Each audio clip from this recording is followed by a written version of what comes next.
Do you think that once the bolts are tightened, they won't loosen? However, in the face of high-frequency vibrating mechanical equipment, ordinary tightening methods are often not sufficient. Take the high-strength bolts of the train chassis for example. Under continuous impact and jolts, they will still loosen. Then, some people say that I tightened it very tightly with all my strength. Can that be? This will only backfire. Once the force exceeds the expected limit of the tightening, the bolt will break physically. Neither can it be over-tightened, nor can it be allowed to loosen. So, what should we do? Today, let's dissect 7 types of anti-loosening structures for bolts. The first one is the spring washer. From a gut feeling, as long as it is tightened and flattened, it can continuously provide axial rebound force to prevent the nut from loosening. However, in the crack vibration test, engineers discovered that once the equipment undergoes violent lateral sliding, the tension of the spring washer would instantly drop to zero, and the anti-loosening effect would completely fail. So, to address this issue, engineers made some improvements on the spring washer. They designed a double-plate wedge-shaped washer. Its outer side has hardened teeth, and the inner side has a sloping surface. When installing, the 2 sloping surfaces are pressed together. After tightening, the outer teeth directly fit into the metal surface, forcing the upper and lower ends to lock firmly. Because the outer side has been completely locked by the contact surface, once the vibration triggers the disengagement sliding, it can only occur between the 2 sloping plates in the middle of the washer.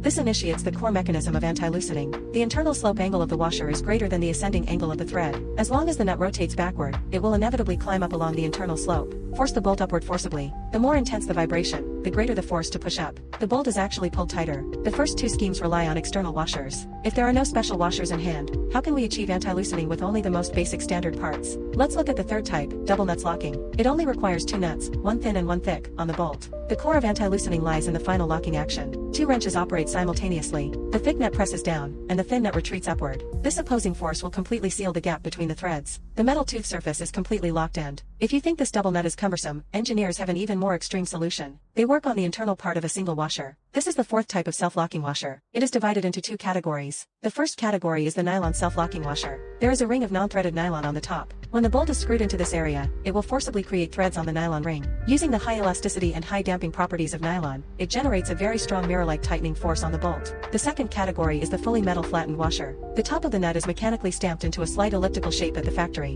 When a round bolt is screwed in, it must forcibly expand this elliptical port. Purely relying on the elastic rebound of the metal, the expanded metal port will contract inward, directly locking the bolt around the entire perimeter, achieving a purely physical lock. Apart from modifying the mechanical structure, there is another solution using chemical means. This is the 5th method, which is to directly apply threaded anaerobic glue. Just apply this liquid to the threads, then tighten it and isolate the air. It will quickly solidify in the metal gap. Like a regular physical locking mechanism, there will always be tiny gaps between the thread teeth, but the essence of anaerobic glue is to turn into hard plastic. It will completely fill and seal these gaps, making the entire threaded joint integrated. If no glue is used and you want to completely lock it in place through pure physical structure, here is the 6th method, slot-shaped nuts with open cavities. However, this structure requires customization. The top of the nut has evenly distributed grooves. The end of the bolt is reserved with a transverse through hole. When installing, first tighten the nut. Fine-tune the angle to make the slot and the cavity align in a straight line. Then, insert a metal opening wedge directly through it. Finally, split the tail of the opening wedge in half. Force it to bend and press tightly to both sides. As long as this metal does not get cut forcefully, the nut will be firmly locked in place. The previous solutions were all for individual fasteners. What about on an aircraft engine with a 0 fault tolerance rate? Let's take a look at the ultimate solution. The 7th type is aerospace-grade connected steel wires. It is specifically designed to deal with groups of critical bolts. Each hexagonal head of the bolt has a through-hole reserved. Then, a high-strength stainless steel wire is used to pass through the holes of the entire group of bolts.